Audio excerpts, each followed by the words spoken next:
బల్కంపేట ఎల్లమ్మ ఆలయంలో ప్రభుత్వం తరపున పట్టు వస్త్రాలను మంత్రులు సమర్పించారు. అనంతరం మంత్రి పొన్నం ప్రభాకర్ మాట్లాడుతూ, ఈ మధ్య కాలంలో అగ్ని ప్రమాదాలు, ఇతర ఘటనలు ఎక్కువగా జరుగుతున్నాయని, ఎల్లమ్మ తల్లి అందరినీ రక్షించాలని కోరారు. ఆ రోజుల్లో ఇబ్బందుల్లో ఉన్న సమయంలో అమ్మవారు వెలిశారని, ఇప్పుడు జరుగుతున్న ప్రమాదాల నుంచి కూడా ఎల్లమ్మ తల్లే రక్షించాలని వేడుకున్నారు. భక్తుల యొక్క విశ్వాసానికి పేరుగా లక్షల మంది భక్తులు వస్తున్నా, ప్రభుత్వం తరఫున ఏర్పాట్లు చేస్తున్నా, భక్తి పారవశ్యంగా సేవలు కొనసాగుతూ ఉన్నాయి. ఈరోజు బల్కంపేట ఎల్లమ్మ కళ్యాణం రంగరంగ వైభవంగా భక్తుల సమక్షంలో ప్రభుత్వ పక్షాన, దేవాదాయ శాఖ పక్షాన పట్టు వస్త్రాలను సమర్పించి జరుపుకోవడం జరిగింది.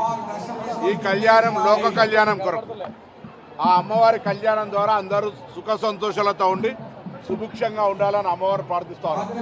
ఇటీవల కొన్ని అవాంఛనీయ సంఘటనలు, ప్రమాదాలు, వందల వేల మంది, అది విమాన ప్రమాదం కావచ్చు, అగ్ని ప్రమాదం కావచ్చు, లేదా బ్లాస్ట్ కావచ్చు, ఇటువంటి జరగడం వల్ల కొంత అవాంఛనీయ సంఘటనలు జరుగుతాయి. మరొకసారి ఆనాడు హైదరాబాదు ఇబ్బందిలో ఉన్ననాడు గెలిచిన అమ్మవారు ఇవాళ తెలంగాణ ప్రజలకు, హైదరాబాద్ ప్రజలకు నిండు ఆశీర్వచనంతో అండగా ఉండాలని కళ్యాణ సందర్భంగా అమ్మవారిని ప్రార్థించుకుంటాము.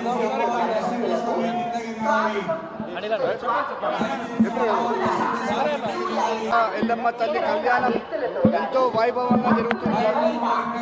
ఈసారి ప్రభుత్వం తరఫున ఇంకా చాలా జాగ్రత్తలు తీసుకొని ఎలాంటి అవాంఛనీయ సంఘటన జరగకుండా, ఎలాంటి భక్తులకు ఇబ్బంది కలగకుండా పోలీస్ సిబ్బందులు కావచ్చు, డిపార్ట్మెంట్ పరంగా అన్ని డిపార్ట్మెంట్స్తో కలిసి అన్ని ఏర్పాట్లు చాలా జాగ్రత్తగా జరపడం జరిగింది.